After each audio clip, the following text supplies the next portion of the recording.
Husband বাজারে গিয়ে না অনেকটা ইলিশ মাছ নিয়ে এসছে, তো এটা সিজন নয় তবুও নিয়ে এসছে।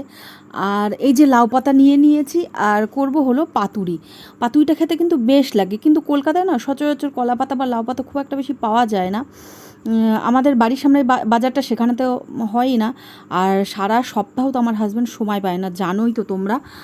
কিন্তু কি করা যাবে, খেতে তো ইচ্ছা করেছে, কিন্তু পাতাগুলো কোথা থেকে পেলাম সে তোমাদের পরে বলা হচ্ছে। তো মাছগুলো এই দেখো ধুয়ে ভালো করে করে নিয়েছি, কিন্তু খুব একটা বড় সাইজের ছিল না মাছগুলো। ওই জন্য একটা মাছ থেকে মিডিলের আর কি দুটো চাকা বেরিয়েছে, লেজা বেরিয়েছে, মাথাগুলো রেখে দিয়েছি। দেখি অন্য কোনো দিন কিছু একটা করব।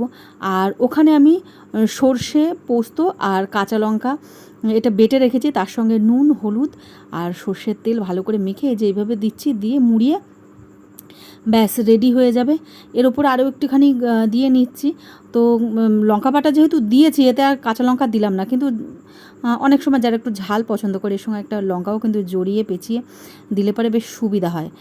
তো চলো এইভাবে রেডি করে নিই, রেডি করে নিয়ে তোমাদের সঙ্গে আসছি। তো এই দেখো এইভাবে আর কি এতগুলো রেডি করে নিয়েছি। তো দুটো বা তিনটে করে পাতা নিয়েছি, কি করব পাতাটাও একদম পাওয়াই যাচ্ছে না। তো চলো এবারে এটাতে আমি জল নিচ্ছি, জল দিয়ে এটা আমি বসিয়ে দিচ্ছি, ওটা ভাপে, তারপর অন্য কাজ করে আসি। আর তোমাদের সঙ্গে অনেকগুলো গল্প করে আসি, জানো তো এ কয়দিন প্রচুর কাজ করছি, ভালোও লাগছে। সব কিছুর একটা মোটিভ থাকে। দেখো ইউটিউবে এসছি প্রথম ভিডিও করতে জানি, কিন্তু অর্থের প্রয়োজন সকলেরই থাকে। কিন্তু না এখানে মানে কি বলবো, কোনো রকমভাবেই ভিডিও ভাইরাল করতে পারছি না। এক তো যেটা আমি সবথেকে ভালো বুঝেছি, নয়তো অঙ্গ থেকে বস্ত্র খুলতে হবে, নইলে কোমর দোলাতে হবে, দুটোর কোনোটার ক্ষমতাই আমার নেই, যতটুকু আছে ততটুকুই।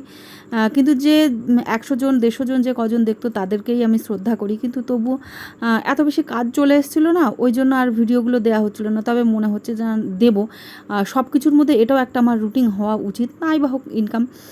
তো চলো এই যে জলের ওপরে আমি এরকম একটা ফুটো থালা বসিয়ে এগুলো সবগুলো সাজিয়ে নিয়ে আরেকটা দিয়ে ঢেকে দিয়েছি, দিয়ে এটাকে বেশ কিছুক্ষণ ফুটতে দিয়েছি। 10 মিনিট পরে আবার একটু পাল্টে দেবে, এই দেখো ধোঁয়া বেরোচ্ছে, একটু পাল্টে অন্য দিকটা উঠতে দেবো। কলা পাতা হলে কি হয় যে মাছটা তুলে নিতে হয়, পাতাটা ফেলে দিতে হয়। লাউ পাতা বা কুমড়ো পাতা এগুলো দিয়ে করলে না পাতাটা সমেত খাওয়া যায়।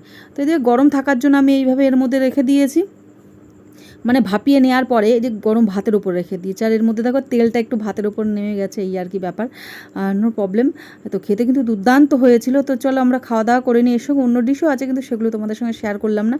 তবে হ্যাঁ, খাওয়ার সময় সুতোটা কিন্তু খুলে নিতে হবে। আমার হাজব্যান্ডকে আমি নিজে হাতে খুলে দিলাম, নইলে দেখবে বলবে যে এই দেখো কি এটা চুল বেঁধেছে না কি হয়েছে, এই আর কি ব্যাপার থাকবে। এবার তোমাদের বলি যে পাতাটা আমি কোথায় পেলাম। কিছুদিন আগে আমাদের গ্রামের সকলে, ইভেন আমার বাড়ির লোকজনও গেছিলো অযোধ্যাতে।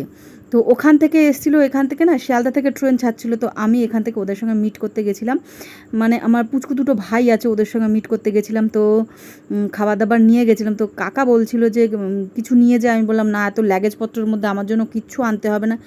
কিন্তু সেই তো কাকাকে তো একদম বুঝিয়ে শেষ করা যাবে না, বললো জমিতে কচি কচি লাউ ডগা আছে, তো সেগুলো নিয়ে যায়, যেহেতু তাদের জামাইয়ের ভীষণ প্রিয় লাউ শাক, সেটাই। তো এই দেখো আমি রেডি সেডি হয়ে এখানে দাঁড়িয়ে আছি।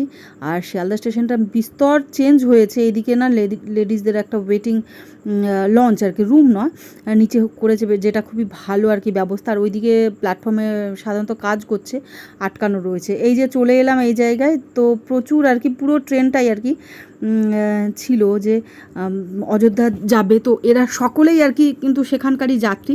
তো সেখানে এলাম, নতুন একটা ব্যাপার। তো আমরা এমনি অনেক টাইমে টিকিটের জন্য দেখছিলাম, কিন্তু হচ্ছিল না। আমরা জানি না এইভাবে কী করে যাওয়া যায়। এই যে আমার ছোট্ট ভাই দেখো বলছে আমি ভিড়ে যেতে পারছি না। আর পিছনে যারা লোকজন আছে অনেকেই আছে আমার গ্রামের, তো সকলের সঙ্গে হঠাৎ করে এখানে দেখা হয়ে, মানে নিজের শহরই বলবো, এখন তো এই শহরে থাকি। তো এই যে আমাকে ওরা কিন্তু খাবার টিফিন দিয়েছে, এই যে এরকম এতে আছে টিফিন আছে, আর এই যে জল আছে। আর ব্যবস্থা খুবই ভালো ছিল ওদেরকে।